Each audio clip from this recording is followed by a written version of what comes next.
بسم اللہ الرحمن الرحیم۔ حضرت ابن عباس رضی اللہ تعالیٰ عنہ ایک مرتبہ حضور صلی اللہ علیہ وسلم کی مسجد میں اعتکاف کے لیے بیٹھے تھے۔ آپ رضی اللہ تعالیٰ عنہ کے پاس ایک شخص آیا اور سلام کر کے چپ چاپ بیٹھ گیا۔ حضرت ابن عباس رضی اللہ تعالیٰ عنہ نے اس سے فرمایا کہ میں تمہیں غمزدہ اور پریشان دیکھ رہا ہوں، کیا بات ہے؟ اس نے کہا، اے رسول اللہ صلی اللہ علیہ وسلم کے چچا کے بیٹے، میں بے شک پریشان ہوں کہ فلاں کا مجھ پر حق ہے۔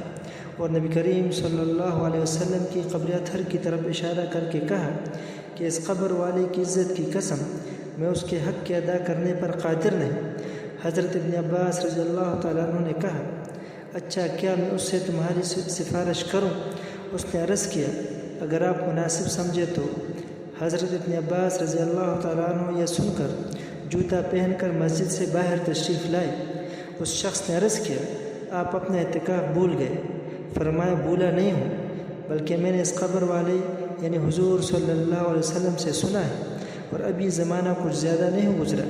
یہ لفظ کہتے ہوئے ابن عباس رضی اللہ تعالیٰ عنہ کی آنکھوں سے آنسو بہنے لگے کہ حضور صلی اللہ علیہ وسلم فرما رہے تھے کہ جو شخص اپنے بھائی کے کام کے لیے چلے اور اس کام میں کامیاب ہو جائے تو اس کے لیے یہ 10 سال کے اعتکاف سے افضل ہے، اور جو شخص ایک دن کا اعتکاف اللہ کی رضا کے واسطے کرتا ہے تو اللہ جل شانہ اس کے اور جہنم کے درمیان 3 خندقیں آڑ فرما دیتے ہیں، جن کی مسافت آسمان زمین کی مسافت سے بھی زیادہ ہے۔